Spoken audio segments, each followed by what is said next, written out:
बिस्मिल्लाहिर्रहमानिर्रहीम।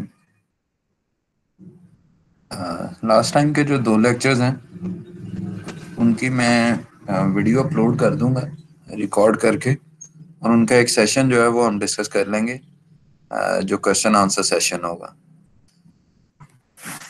और आज का जो लेक्चर है वो वहीं से कंटिन्यू करेंगे जहां से हमने पिछली दफ़ा लेफ्ट किया था।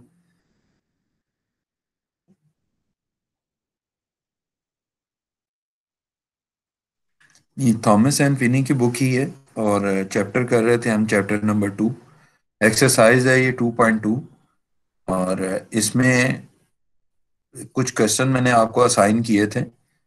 जो फर्स्ट मेरे ख्याल में 38 क्वेश्चन थे। तो होपफुली आप उनको करेंगे, कुछ ने कर लिए होंगे। अगर इसमें कोई प्रॉब्लम होगी तो हम एक सेशन रख लेंगे जिसमें इन क्वेश्चन से रिलेटेड जितनी प्रॉब्लम्स होंगी उनको हम केटर कर लेंगे। इसी एक्सरसाइज के कुछ और क्वेश्चन हैं। इसी एक्सरसाइज के कुछ और क्वेश्चन हैं जो आप लोगों ने करने हैं। वो क्वेश्चन नंबर सर 41। बच्चों को ज्वाइन नहीं हो रहा। सॉरी, दोबारा बताइएगा।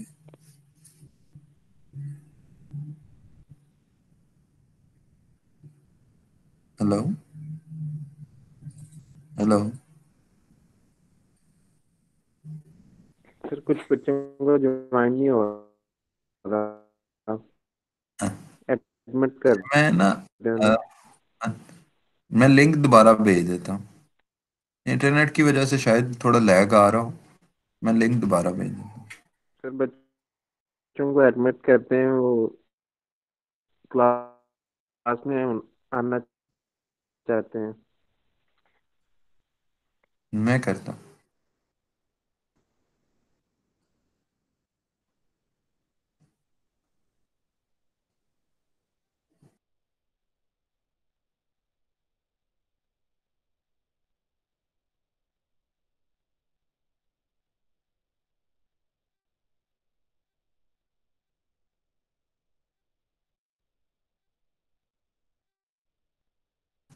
ये लिंक मैंने दोबारा सेंड किया है, वो काइंडली शेयर कर दें उनके साथ। वैसे 14 लोगों ने तो ज्वाइन कर लिया है। मेरे ख्याल में कोई एक दो चार लोग और होंगे, वो भी इस लिंक से इंशाल्लाह ज्वाइन कर लें।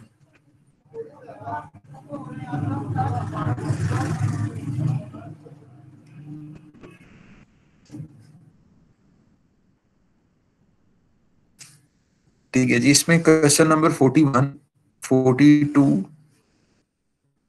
45 और 46, 41, 42, 45 और 46, ये चार क्वेश्चंस भी जो हैं ये आप लोग करेंगे। इसमें टेंजेंट निकालना है।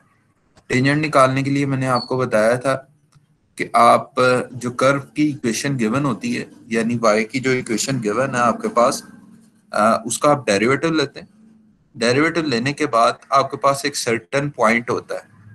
उस पॉइंट के थ्रू आप उसकी स्लोप अवेलुएट करते हैं, एम।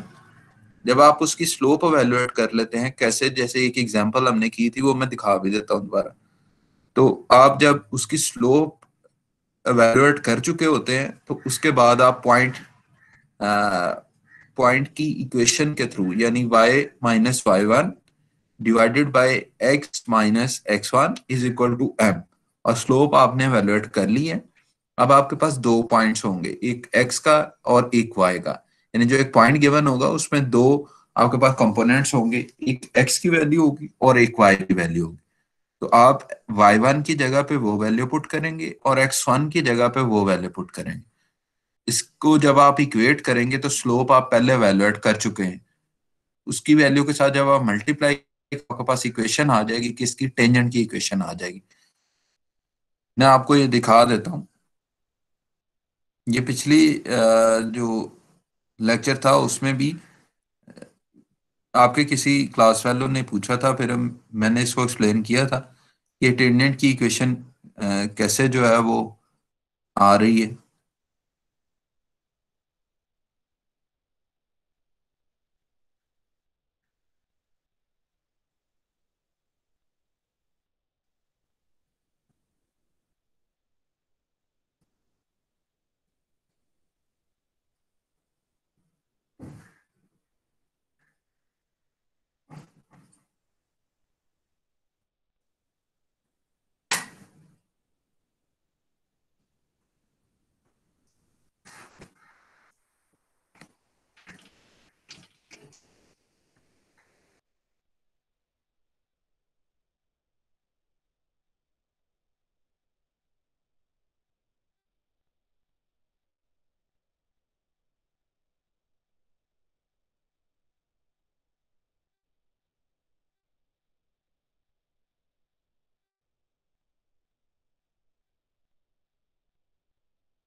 जिस तरह ये एग्जांपल नंबर 6 है, एग्जांपल नंबर 6 में पूछा ये गया है कि does the curve y is equal to x raise to power 4 minus 2x raise to power 2 plus 2 have any horizontal tangents, if so where. आपने लोकेट करनी है कि अगर टेंजेंट्स हैं तो वो कहाँ पे एग्जिस्ट करेंगे। अब आपने सबसे पहले क्या करना होता है, आपने इसका डेरिवेटिव एवेलुएट करना होता है। जब आप इसका डेरिवेटिव एवेलुएट कर लेते हैं, यानी हम D Y by D X करेंगे, वो आपके पास आ जाएगा 4x raise to power 3 minus 4x। तो ये आपके पास डेरिवेटिव आ गया। जब आप इसका डेरिवेटिव एवेलुएट कर चुके होंगे तो इस डेरिवेटिव को आपने जीरो के इक्वल पुट करना होता है। जब आप इस डेरिवेटिव को जीरो के इक्वल पुट करते हैं तो आपके पास x की वो वैल्यूज आ जाती हैं जहां पे आपका ये डेरिवेटिव जीरो हो रहा है, यानी टेंजेंट्स आपके क्या हो रहे हैं, हॉरिजॉन्टल हो रहे हैं। तो D Y by D X आपके पास जब आपने जीरो पुट किया तो आपके पास x की दो वैल्यूज आ गई, सॉरी तीन वैल्यूज आ गई। क्यों तीन आई? क्योंकि ये क्यूबिक इक्वेशन है, 4x रेज टू पावर 3 है। जो आपका डेरिवेटिव है उसमें x रेज टू पावर 3 है, जितनी पावर है x की हो उतनी x की वैल्यूज एग्जिस्ट कर रही होती हैं। आपने इसको सॉल्व किया तो आपके पास x की वैल्यूज आ गई 0, 1 और -1। अब 0, 1 और -1 ये वो पॉइंट्स है जहां पे आपके पास क्या होगा जी, टेंजेंट्स एग्जिस्ट करेंगे और हॉरिजॉन्टल टेंजेंट्स होंगे। The curve y is equal to x raised to power 4 minus 2x2 plus 2 has horizontal tangents at x is equal to 0, 1 and -1. The corresponding points on the curves are, corresponding points आप कैसे निकालेंगे curve के ऊपर, तो आप इस तरह से निकालेंगे कि x की वैल्यू आप पुट करते जाएंगे जो कर्व की इक्वेशन है y is equal to X raise to power 4 minus 2x2 plus 2। इसमें आप जो पॉइंट्स आप निकालना चाहेंगे वो ऐसे निकलेंगे कि आपकी ये जो x की वैल्यूज आएंगी इनको बारी बारी आप पुट करते जाएंगे तो आपके पास y की वैल्यूज आती जाएंगी। तो वो आपके पास तीन पॉइंट्स आ जाएंगे जहाँ पे एक x की वैल्यू होगी, दूसरी y की वैल्यू होगी। 1 1 से मुराद ये होता है, जैसे आपके पास पहला पॉइंट निकला 0 और 2, 0 और 2 से मुराद ये है कि x की वैल्यू वहां पे 0 होगी और y की वैल्यू वहां पे 2 होगी। 1 1 से मुराद ये है कि 1 1 से मुराद ये है कि आपके x की वैल्यू भी 1 होगी और y की वैल्यू भी 1 होगी। -1 और 1 से मुराद ये है कि आपके x की वैल्यू -1 होगी और y की वैल्यू उस वक्त 1 होगी। तो वो पॉइंट्स आपके लोकेट हो जाते हैं। ये पॉइंट्स आपने लोकेट कर दिए और टेंजेंट्स आपने जो है वो ड्रॉ कर दिए। ठीक है जी, ये आपका हॉरिजॉन्टल टेंजेंट्स अगर आपने वैल्यूएट करना है तो उसका फार्मूला है।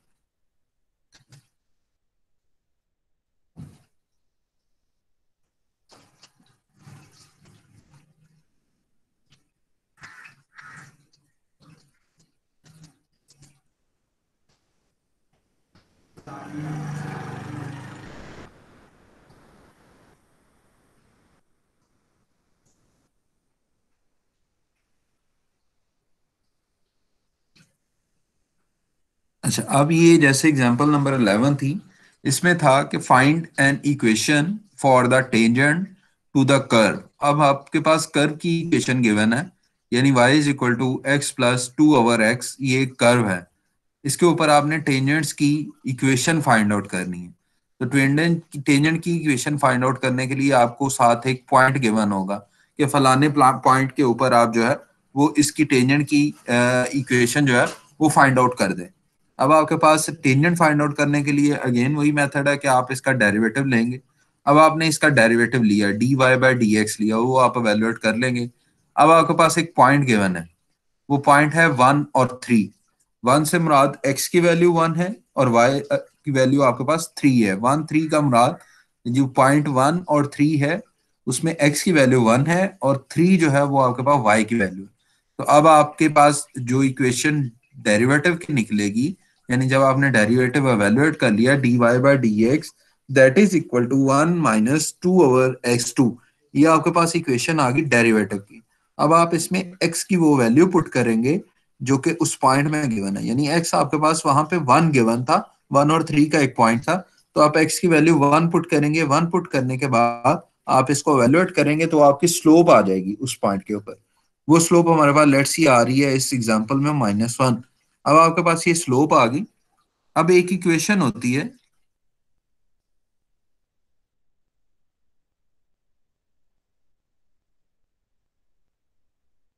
अब एक इक्वेशन होती है that is y minus Y one divided by x minus X one is equal to m। तो y माइनस वाई वन आपके पास वही पॉइंट होगा जो आपको गिवन है क्वेश्चन में। वाई वन से मुराद y की वो वैल्यू जो आपको क्वेश्चन के पॉइंट में गिवन है। पॉइंट हमें गिवन था 1 और 3, तो y माइनस वाई वन से मुराद y माइनस 3 डिवाइडेड बाय क्या होता है जी x माइनस एक्स वन। तो x1 आपके पास क्या है, x1 आपके पास है वो पॉइंट जो आपको क्वेश्चन में गिवन है। तो x की वो वैल्यू आ जाएगी जो पॉइंट आपको क्वेश्चन में गिवन है, वो आपके पास है 1। तो y minus Y one that is y minus 3 divided by x minus 1 that is equal to m जो कि स्लोप कहलाती है। तो स्लोप अभी आपने वैल्यूएट की है -1 आपने इन दोनों को इक्वेट किया। इक्वेट करने के बाद y minus 3 divided by x minus 1 is equal to -1। x minus 1 को राइट साइड पे आप ले गए तो y minus 3 is equal to -1 into x minus 1। अब आपने इस इक्वेशन को खोल दिया। जब आप इस इक्वेशन को खोलेंगे राइट साइड पे मल्टीप्लाई करने के बाद y को लेफ्ट साइड पे अकेला रहने देंगे और हर चीज को राइट साइड पे ले जाएंगे, तो आपके पास ये टेंजेंट की इक्वेशन आ जाएगी। टेंजेंट की इक्वेशन से मुराद क्या होता है? टेंजेंट की इक्वेशन से मुराद होता है कि आपके पास वो y का रिलेशन आता है, यानी y is equal to something होगा। y is equal to x, आगे x की टर्म्स लिखी होंगी, वो आपके पास क्या हो जाएगी, वो आपके पास टेंजेंट की इक्वेशन हो जाएगी। तो ये टेंजेंट की इक्वेशन आ गई आपके पास। इस तरह से टेंजेंट की इक्वेशन निकालेंगे। अब ये जो क्वेश्चन है, क्वेश्चन नंबर 41, 42, 45 और 46, एक्सरसाइज नंबर 2.2, इसके क्वेश्चन नंबर 41, 42 और 45, 46, ये 4 क्वेश्चन जो है ये आपने इंक्लूड करने हैं। पिछला जो एक्सरसाइज मैंने आपको क्वेश्चन असाइन किए थे उन्हीं में आपने इसको भी इनकॉर्पोरेट करना है। सर 41, 42, 45 और कौन? 46। 46। हाँ जी, 41, 42, 45 और 46। सर ये एम जोन सा फाइंड करना है, ये एक बार दोबारा रिपीट कर सकते हैं? मैं कर देता हूँ। एम आपके पास होता है, मैं आपको ना ये लिख के बता देता हूँ, मुझे 1 मिनट टाइम ने, मैं इसका ना लाइटर ऑन कर। एम आपके पास होता है y माइनस वाई वन, और आप इसको डिवाइड करते हैं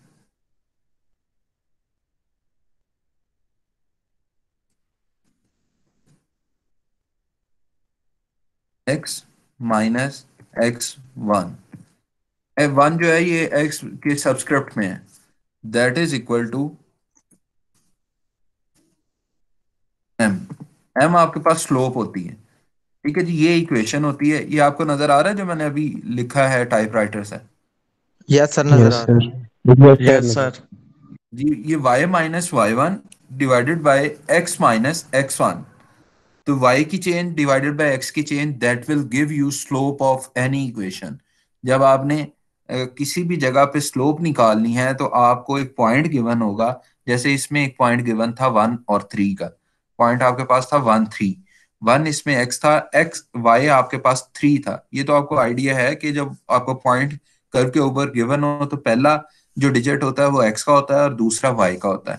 तो अब आपके पास x1 और y1 की ये वैल्यूज गिवन है, तो y1 की वैल्यू आपके पास 3 आ गई। सेम इसी तरह से x1 की वैल्यू आपके पास 1 आ गई। तो y minus 3 divided by x minus 1 that will give you slope. और स्लोप आप एक इस तरह से वैल्यूएट करते हैं, दूसरा आपने मैंने आपको बताया कि स्लोप आप कैसे वैल्यूएट करते हैं, आप कर्व का डेरिवेटिव फाइंड आउट करते हैं।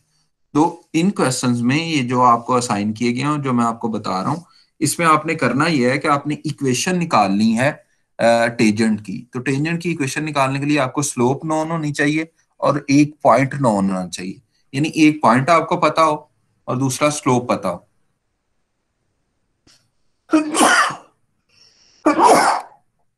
सॉरी, ये आपको एक पॉइंट पता हो और एक स्लोप पता हो, तो फिर आपके पास इक्वेशन निकल आएगी। तो स्लोप फाइंड आउट करने के लिए आप उस इक्वेशन का डेरिवेटिव निकालते हैं, और जो पॉइंट गिवन हो, वो पॉइंट आपके पास 1 और 3 गिवन था, उस पॉइंट के ऊपर आपने उस डेरिवेटिव की वैल्यू निकाल ली। अब आपके पास ये स्लोप की वैल्यू आ गई। हमारे पास वो वैल्यू आई थी -1, तो राइट साइड पे m की जगह पे क्या आ गया जी -1, और x1 y1 की वैल्यू आपके पास नोन है, तो y-3 divided by x-1 that is equal to -1। अब आप इसको सॉल्व कर लेंगे। कैसे सॉल्व करेंगे, ये सामने इसने सॉल्व किया हुआ है। y-3 उसी साइड पे रह जाएगा, x-1 को आप राइट साइड पे मल्टीप्लाई कर देंगे क्योंकि लेफ्ट साइड पे वो डिवाइड हो रहा है, तो राइट साइड पे आप लेके आके इसको मल्टीप्लाई कर देंगे। यानी इससे आगे अगर मैं लिखूं,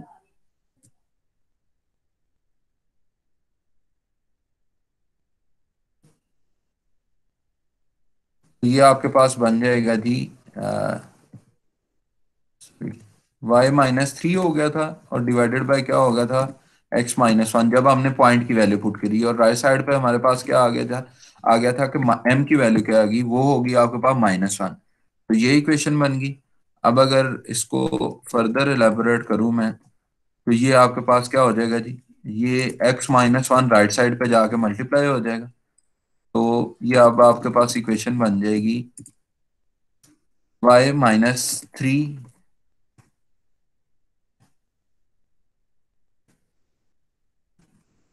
y-3 is equal to -1 slope का आ गया इंटू x-1, जो ऊपर वाले स्टेप में वहां पे डिवाइड हो रहा था, वो राइट साइड पे यहाँ पे आके क्या होगा, मल्टीप्लाई होगा। अब इसको अगर आप फर्दर सॉल्व करते जाएंगे, सॉल्व किया भी हुआ है, तो आपके पास टेंजेंट की इक्वेशन आ जाएगी। ये मेथड आपने तब यूज करना है जब आपको टेंजेंट की इक्वेशन फाइंड आउट करनी है। अगर आपको टेंजेंट फाइंड आउट करने हैं कि कितने हैं, हॉरिजॉन्टल लाई कर रहे हैं या वर्टिकल लाई कर रहे हैं, तो वो आप डेरिवेटिव एवेलुएट करेंगे, उसको जीरो पुट करेंगे, आपके पास टेंजेंट के पॉइंट्स आ जाएंगे। ठीक है जी, क्लियर? या दोबारा बता दूं? यस सर, क्लियर है। क्लियर। क्लियर हो गया। ठीक है,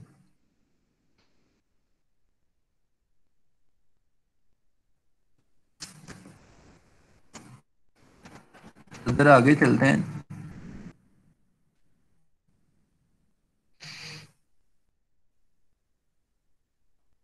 अब आपके पास रेट्स ऑफ चेंज है, ये हमने पहले भी किया हुआ है, इसमें सिर्फ एक चीज ऐड होनी है। पहले हमने एवरेज रेट ऑफ फंक्शन निकाला था, फंक्शन था कोई भी एफ था, तो हम कहते थे कि जी एक इंटरवल अगर चेंज हो रहा है इंडिपेंडेंट वेरिएबल का जो कि एक्स होता है, तो इंटरवल क्या था, एच, उसमें यानी उसमें एक्स में अगर माइनर सी चेंज आती है तो उसकी एवरेज चेंज फंक्शन में कितनी आएगी, वो हमने फिर फॉर्मूला लिमिट वाले क्वेश्चंस में डिराइव किया था कि F into x not plus H minus F of x not divided by H, तो ये एवरेज रेट ऑफ चेंज आपको दे देता है। अगर आपने इंस्टेंटेनियस रेट ऑफ चेंज निकालना है, इंस्टेंटेनियस होता है किसी भी एक टाइम के ऊपर, एक मतलब एवरेज का मतलब यह है कि आपने स्टार्ट की एक गाड़ी, आप जब आप उस गाड़ी को चलाना शुरू करेंगे तो वो जीरो की स्पीड पे होगी। जब आप उसको चलाते हैं या आपने ड्राइव करना शुरू किया, तो क्या होगा कि आहिस्ता आहिस्ता वो स्पीड उसकी बढ़ती जाएगी। अब वो आहिस्ता आहिस्ता उसकी स्पीड कैसे बढ़ती जाएगी, उसकी स्पीड ऐसे बढ़ती जाएगी जैसे जैसे आप एक्सेलरेट करेंगे, यानी एक्सेलरेटर के ऊपर पाँव रखेंगे, तो वो क्या करेगा, ज्यादा फ्यूल लेगा और गाड़ी आपकी चलना शुरू हो जाएगी, उसकी स्पीड बढ़ना शुरू हो जाएगी। अब क्या है कि आप अगर फर्ज करें मैं ये करता हूँ कि गाड़ी चलाने के 5 मिनट बाद उसकी स्पीड कितनी है, तो 5 मिनट बाद उसकी स्पीड आ रही होगी आपके पास कुछ 70 किलोमीटर पर आवर या 60 kilometre per hour, let's see. तो अब ये है 5 मिनट के बाद, मैंने एक टाइम स्पेसिफाई कर दिया, तो 5 मिनट के बाद आपके पास ये इतनी स्पीड आ रही है। या अगर 1 घंटे की बात करें तो आपकी गाड़ी 100 किलोमीटर पर आवर पे चल रही है जी। 1 घंटे बाद आप मीटर की तरफ देखते हैं तो वो एक आपके पास क्या आ रहा होता है जी, 1 किलोमीटर पर आवर आ रही होती है। लेकिन जब आपने स्टार्ट किया उस वक्त जीरो था, आहिस्ता आहिस्ता आपकी स्पीड बढ़ी है। तो आपने अगर एवरेज निकालनी हो तो आप पूरे इंटरवल के लिए एवरेज निकालेंगे। फर्ज करें आपकी एवरेज स्पीड आती है जी 80 के करीब, या आप ट्रेवल करना शुरू करते हैं, दरमियान वाले कुछ पोर्शन आप 100 किलोमीटर पर आवर पे कवर करते हैं, दरमियान वाले कुछ आपको 60 किलोमीटर पर आवर पे करने पड़ते हैं, या इस तरह से आपकी डिफरेंट वेरिएबल स्पीड आ रही होती है। तो जब आप पहुंचते हैं किसी एक स्पेसिफिक पॉइंट पे, आप देखते हैं कि मुझे इतने घंटे लगे हैं और इतने ये किलोमीटर थे, तो इसका मतलब है मेरी एवरेज स्पीड ये रही है, तो ये आपकी एवरेज स्पीड है, एवरेज रेट ऑफ चेंज है। हाँ, अगर मैं आपसे कहूं कि इस वक्त क्या स्पीड है, तो वो आपकी इंस्टेंटेनियस है, मतलब एक स्पेसिफिक टाइम के ऊपर, मतलब जब आपके पास एवरेज आप काउंट ना कर रहे हो, जैसे गाड़ी आप चला रहे हैं, मैं आपसे पूछता हूँ कि आपकी स्पीड कितनी है, आप बताते हैं जी मेरी स्पीड इस वक्त 89 किलोमीटर पर आवर है, तो ये इंस्टेंटेनियस है। ये कैसे निकलता है? इसमें आपके पास टाइम बहुत कम होता है, जैसे मैंने आपको कहा, आपने फौरन देखा और बता दिया। यानी गाड़ी का आप एक सर्टन टाइम नहीं लेते कि 2 घंटे मैंने ट्रेवल किया, उसमें मेरी स्पीड इतनी रही, या मैंने इतने किलोमीटर किए तो मेरी स्पीड ये आ गई, ये एवरेज है। जब आप इसकी लिमिट को, टाइम को, यानी आप टाइम को कम कर देते हैं, इस पे लिमिट अप्लाई करते हैं, आप टाइम को कम कर देते हैं, तो आपके पास क्या होता है? जब आप इसके टाइम को कम कर देते हैं, यानी आप इंडिपेंडेंट वेरिएबल को कम कर रहे हैं, श्रिंक कर रहे हैं उसके इंटरवल को, तो जब आप उसके इंटरवल को श्रिंक करते हुए जीरो के करीब ले आते हैं, यानी आप लिमिट अप्लाई कर देते हैं, तो वो जो चेंज है that is approaches to zero, तो आपके पास इंस्टेंटेनियस जो है वो रेट ऑफ चेंज आ जाता है। तो ये इन दोनों में डिफरेंस है, एवरेज रेट ऑफ चेंज में और इंस्टेंटेनियस रेट ऑफ चेंज में। एवरेज के ऊपर लिमिट नहीं अप्लाई की जाती, बल्कि आप एवरेज एवेल्युएट करते हैं, और इंस्टेंटेनियस के ऊपर आप क्या करते हैं, लिमिट अप्लाई कर दें, तो वो आपके पास जो चेंज आती है वो इंस्टेंटेनियस रेट ऑफ चेंज आता है। तो ये डेरिवेटिव के थ्रू भी एवेल्युएट होता है। यानी डेरिवेटिव जब आप एवेल्युएट करते हैं तो वो इंस्टेंटेनियस रेट ऑफ चेंज दे रहा होता है किसी भी चीज का। आपने कोई भी कर्व ली, उसका आपने डेरिवेटिव एवेल्युएट किया किसी एक पॉइंट के ऊपर, फर्ज करें x1 है, तो आपने x1 के ऊपर आपने उसका डेरिवेटिव एवेल्युएट किया, तो आपको इंस्टेंटेनियस रेट ऑफ चेंज दे रहा होगा उस कर्व का। ठीक है जी, इससे रिलेटेड कुछ क्वेश्चन है और एक एग्जांपल है। जैसे आपके पास एरिया की इक्वेशन जो होती है, जब आपने किसी सर्कल का एरिया फाइंड आउट करना हो, तो वो आपके पास इक्वेशन होती है, area A is equal to π/4d²। तो डी के ऊपर डिपेंड कर रहा होता है आपका एरिया, जितना आपका डी चेंज होता जाएगा आपका एरिया उतना ही चेंज होता जाएगा।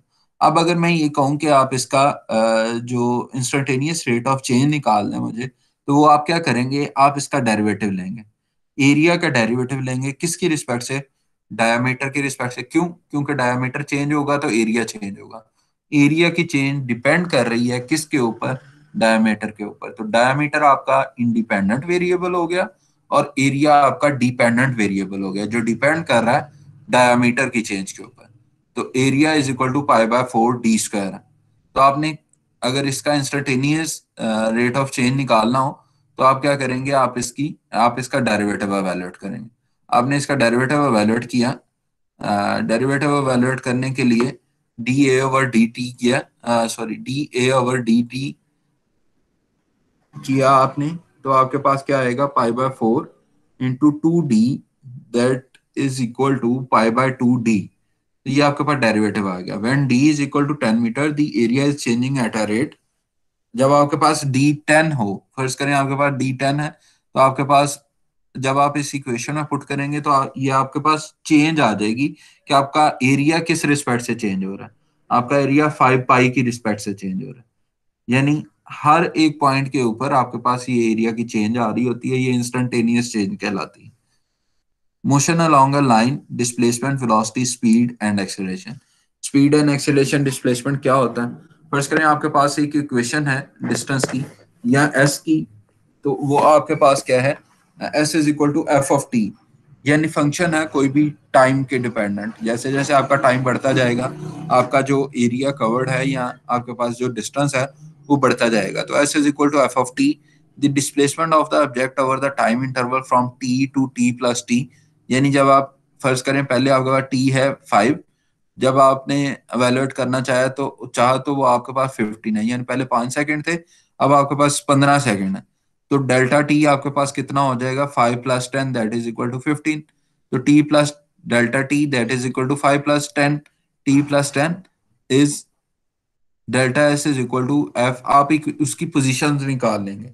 जब आपने डिस्प्लेसमेंट निकालना हो तो आप क्या करते हैं, जो आपको इक्वेशन गिवन है टाइम के रिस्पेक्ट से एस की, डिस्टेंस की, आप उसमें वो वैल्यूज पुट करते हैं टी की, और आपके पास क्या आ जाता है जी, डेल्टा एस आ जाता है। तो delta S is equal to f(t + t minus f(t)।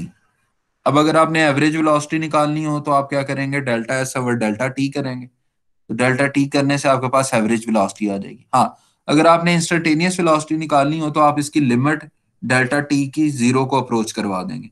जब आप लिमिट 0 को अप्रोच करवाते हैं तो राइट साइड पे आपके पास ये जो फंक्शन, ये जो रिलेशन बन रहा है, ये आपके पास क्या बन रहा है, फंक्शन का डेरिवेटिव बन रहा है। तो आप डायरेक्ट ds और dt भी एवेलुएट कर सकते हैं। अगर इंस्टेंटेनियस वेलोसिटी आपने निकालनी हो तो इंस्टेंटेनियस वेलोसिटी में आप डायरेक्ट क्या करेंगे, ds और dt, यानी जो इक्वेशन आपको गिवन होगी s की, आप उसका डेरिवेटिव एवेलुएट करेंगे टाइम के रिस्पेक्ट से, और उसमें जो पॉइंट गिवन है उस पॉइंट के ऊपर आप उसको एवेलुएट कर देंगे, तो ये आपके पास वेलोसिटी आ जाएगी, इंस्टेंटेनियस वेलोसिटी। अब स्पीड क्या होती है? इंस्टेंटेनियस वेलोसिटी आपके पास पॉजिटिव भी आ सकती है, नेगेटिव भी आ सकती है, क्योंकि डेरिवेटिव की वैल्यू आपके पास पॉजिटिव भी आ सकती है और नेगेटिव भी आ सकती है।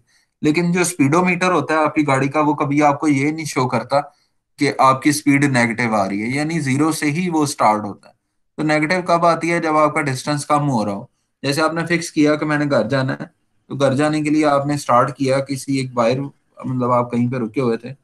अब आप अगर घर से स्टार्ट ले रहे हैं तो वो आपका ओरिजिन है, ओरिजिन से स्टार्ट लेके आप कहीं बाहर जा रहे हैं तो पॉजिटिव वैल्यूज आएंगी वेलोसिटी की। अगर आप वहां से वापस आ रहे हैं तो अब आपका ओरिजिन वही है, तो आपकी वेलोसिटी क्या होगी, डिक्रीजिंग होगी, डिक्रीज होती जाएगी। मतलब कॉन्सेप्ट ये है कि आपके नेगेटिव वैल्यूज आना शुरू हो जाएंगी। नेगेटिव 60 से आपने शुरू किया, इस तरह से नेगेटिव इसलिए क्योंकि आप ओरिजिन को अप्रोच कर रहे हैं। लेकिन इन एक्चुअल क्या होता है, आपका स्पीडोमीटर तो पॉजिटिव वैल्यू दिखा रहा होता है। तो स्पीड जो होती है वो आपकी असल में वेलोसिटी का मॉड होता है। मॉड आपको पता है कि मॉड हमेशा पॉजिटिव होता है। वेलोसिटी का मॉड जो है वो आपकी स्पीड कहलाता है। कैसे, मैं अभी आपको दिखा भी देता हूँ, एग्जांपल भी आएगी।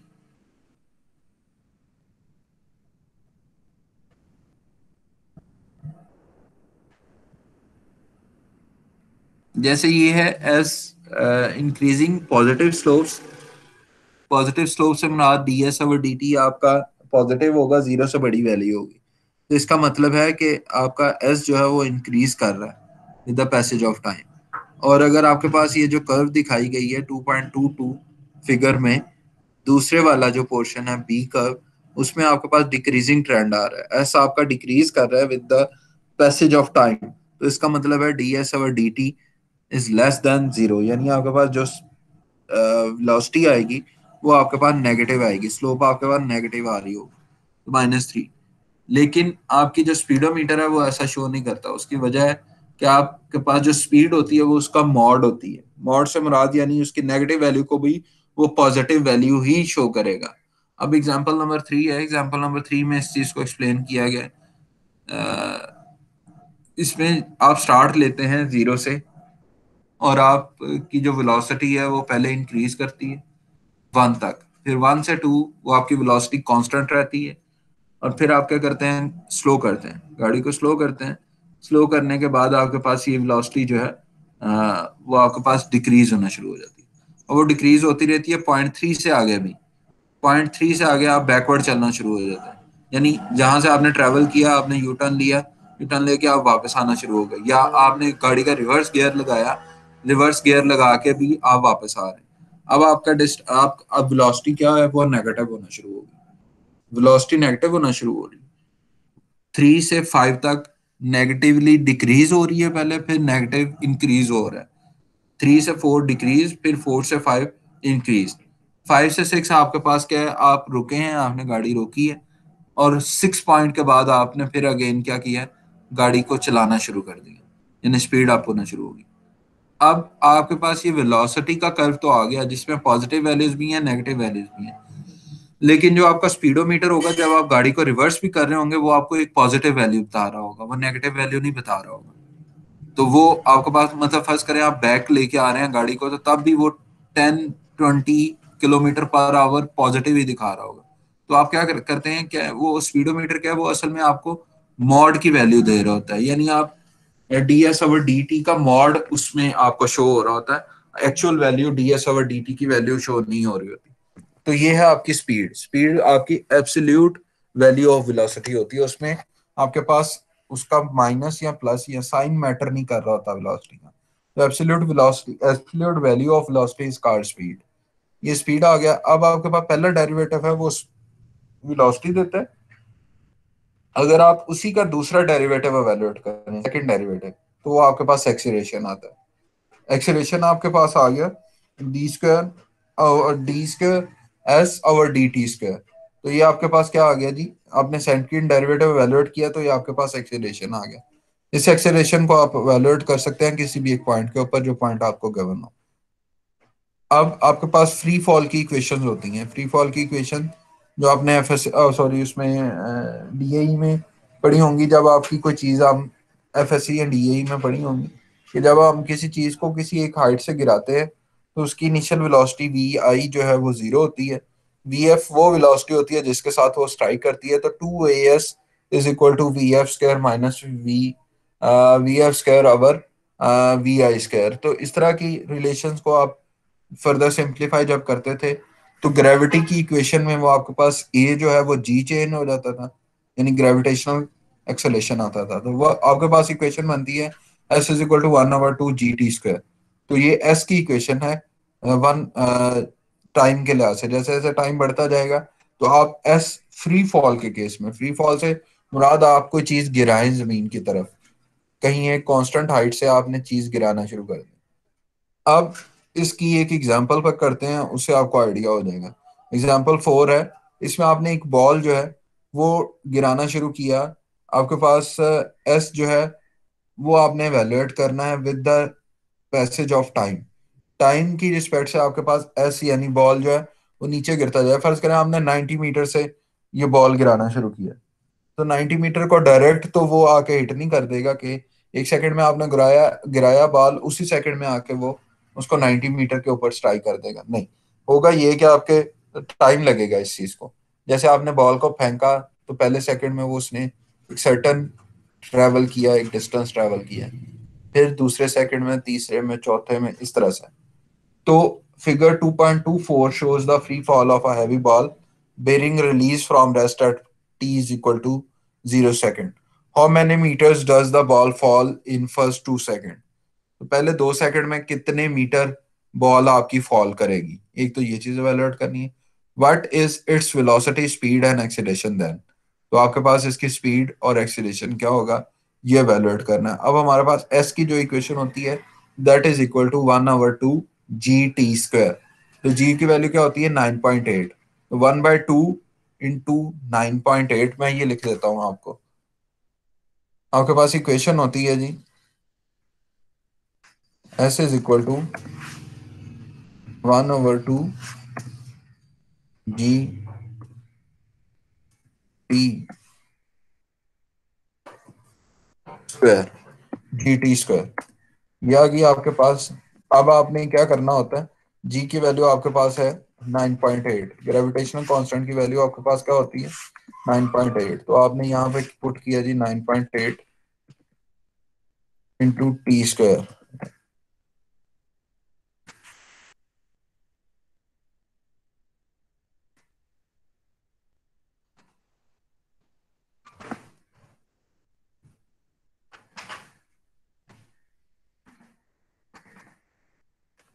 ठीक है जी, ये टी स्क्वायर आ गया आपके पास। अब 9.8 1/2 इसको आप यानी 9.8 को 2 से डिवाइड करेंगे तो आपके पास आ जाएगा जी 4.9 और साथ क्या आ जाएगा टी स्क्वायर। तो ये आपके पास इक्वेशन बन गई डिस्टेंस की, S is equal to 4.9 T square. अब आपने कहीं पे भी डिस्टेंस एवेलुएट करना है फ्री फॉल के केस में टाइम के रिस्पेक्ट से, तो टाइम की आप वैल्यू पुट करेंगे आपको एस मिल जाएगी। यहाँ पे टाइम की वैल्यू 2 गिवन है, यानी 2 सेकंड बाद आपने सेकंड्स बाद आपने डिस्टेंस एवेलुएट करना है कि उस बॉल ने कितना डिस्टेंस ट्रेवल किया है। तो आप टी की वैल्यू 2 पुट करेंगे, 4.9 इंटू 2 रेज टू पावर 2 या 2 का स्क्वायर, तो ये आपके पास एस आ जाएगा। अगर आपने वेलोसिटी वैल्यूएट करनी हो तो वेलोसिटी कैसे आएगी, वेलोसिटी आएगी D S over D T, यानी एस आपका डेरिवेटिव, एस का डेरिवेटिव आप एवेलुएट कर लेंगे, D S over D T आप करेंगे तो आपके पास क्या आ जाएगा वेलोसिटी आ जाएगी। एक्सेलरेशन अगर आप और इसकी अगर स्पीड आपने फाइंड आउट करनी हो तो स्पीड आपका मॉड होता है, यानी अगर आपकी नेगेटिव वैल्यू भी आ रही है तो आप उसको पॉजिटिव करके लिख दें वेलोसिटी की, तो वो आपके पास स्पीड है। मैं अब आपको बता देता हूँ, ये एस की इक्वेशन आ गई। अब अगर आपने D S divided by D T find out करना हो तो वो आपके पास क्या आ जाएगा, राइट साइड पे इसी तरह से 4.9 आपके पास जो है वो कांस्टेंट बाहर आ जाएगा, इंटू 2t, टी स्क्वायर है तो इसका डेरिवेटिव आ जाएगा 2t। ठीक है जी। अब आपके पास जो भी पॉइंट गिवन है, टी की वैल्यू 2 गिवन है, तो ये आपके पास वेलोसिटी आ जाएगी। ये वेलोसिटी की इक्वेशन आ गई। और अगर आपने वेलोसिटी की बजाय एक्सेलरेशन फाइंड आउट करना है तो वो आएगा आपके पास इसका सेकंड डेरिवेटिव, यानी डी स्क्वायर। सेकंड डेरिवेटिव जिस तरह लिखते हैं, D square S divided by D T square is equal to 4.9 into two. ऐसे ही है, साथ मैंने मल्टीप्लाई नहीं किया, 2 आ गया। और टी, जब टी का डेरिवेटिव आप लेंगे तो 1 आएगा। तो ये आपके पास क्या आ गई, ये एक्सेलरेशन की इक्वेशन आ गई। तो एक्सेलरेशन आपके पास आ जाएगा। वेलोसिटी क्या होती है? वेलोसिटी आपके पास सिंपल ये होती है कि आपके पास ये जो डी एस और डी टी आई है, अगर इसकी वैल्यू नेगेटिव आ रही हो तो आपने उसको भी पॉजिटिव करके लिख देना। ये आपके पास क्या आ जाएगी, ये वेलोसिटी की इक्वेशन आ जाएगी। तो ये आपने वेलोसिटी, और सेम इसी तरह से आपने इसका एक्सेलरेशन फाइंड आउट कर लिया। अब इससे अगले वाले जो एग्जांपल है उसमें भी ये dynamite blast blows a heavy rock straight up with a launch velocity of 16 feet per second. ये फीट पर सेकेंड वाले को रहने, आप जो मीटर्स वाला है उसी को एवेलुएट करें। फुट वाले सिस्टम को रहने दें, जो इंग्लिश सिस्टम है। ठीक है जी। तो ये एग्जांपल है, एग्जांपल नंबर 5। इसके बाद ये जो सेंसिटिविटी है इसको रहने दें, डेरिवेटिव ऑफ इकोनॉमिक्स इसको भी रहने दें। अब आपकी क्वेश्चन है एक्सरसाइज नंबर 2.3। तो एक्सरसाइज 2.3 के आपने क्वेश्चन एवेलुएट करने हैं।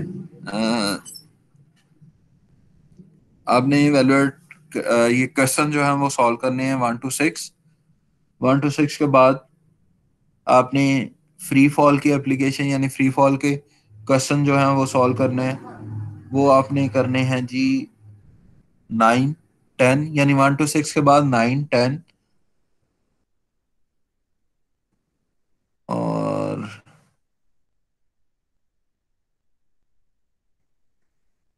9, 10 और 11, ये 3 क्वेश्चन करने। 9, 10 और 11। एक्सरसाइज 2.3 क्वेश्चन नंबर 1 to 6 और 9, 10 और 11, ये क्वेश्चन आपने करना है। किसी का क्वेश्चन है तो वो पूछ लें काइंडली।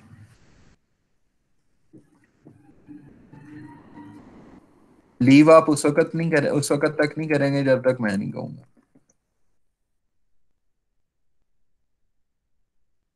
सर वो जो से पिछले वाले आपने क्वेश्चन दिए थे, जी जी।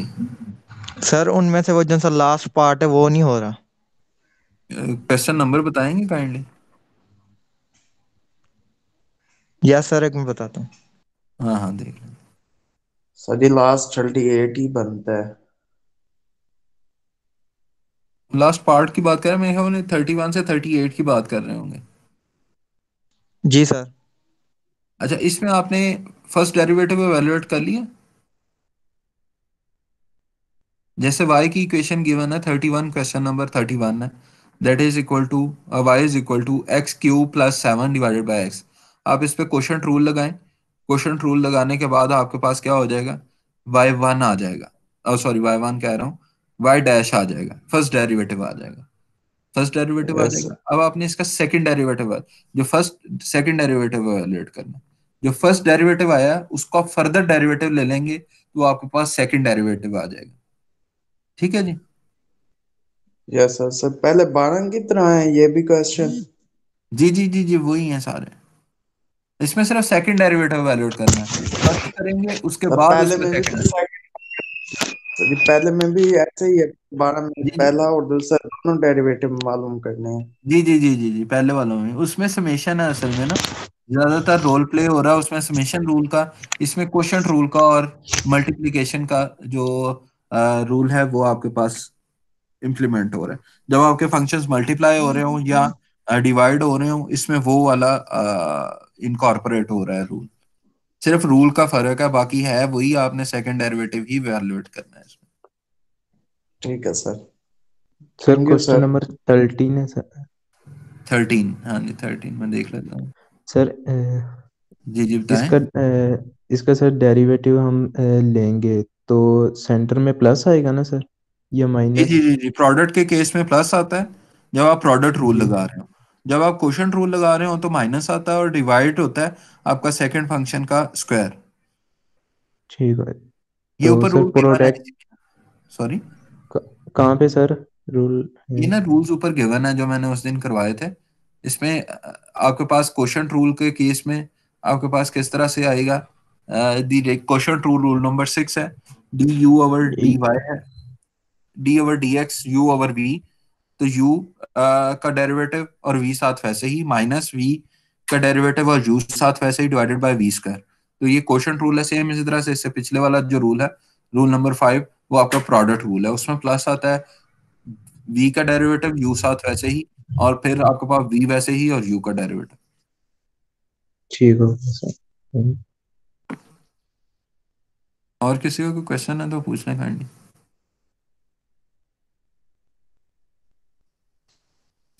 ठीक है जी, अब जिसको मैं कहूंगा वो लीव करेगा क्लास को ना।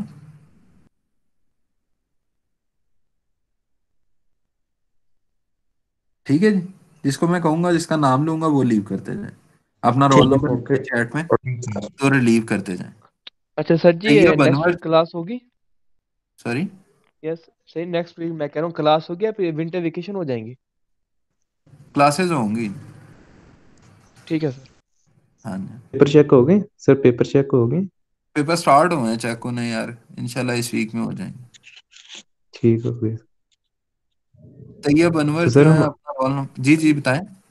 सर एनुअल कब होंगे हमारे? एनुअल आपके फरवरी के एंड में है मेरे ख्याल। ठीक। Okay sir. फरवरी के एंड में। सर ऑन कैंपस होंगे या ऑनलाइन? ये डिपेंड करता है कि गवर्नमेंट किस तरह से लेके चलती है।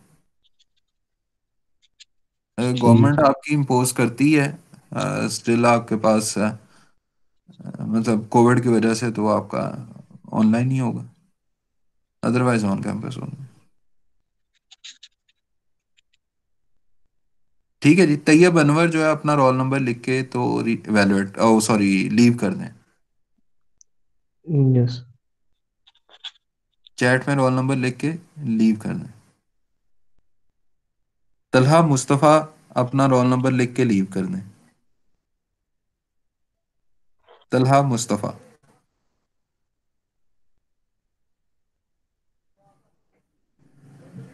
तलहा मुस्तफ़ा अपना रोल नंबर लिख के लीव कर दें।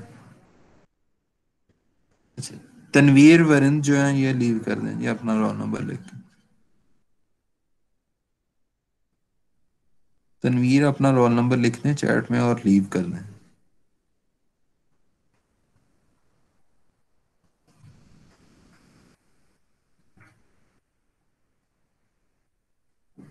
सर जी लिख दिए। हाँ जी, लीव कर अल्लाह दें। मसला। हाँ जी, सेशन को लीव कर दें। दाऊद अहमद जो है ये अपना रोल नंबर लिख के लीव कर दें। दानिश अली जो है वो अपना रोल नंबर लिख के लीव कर दें।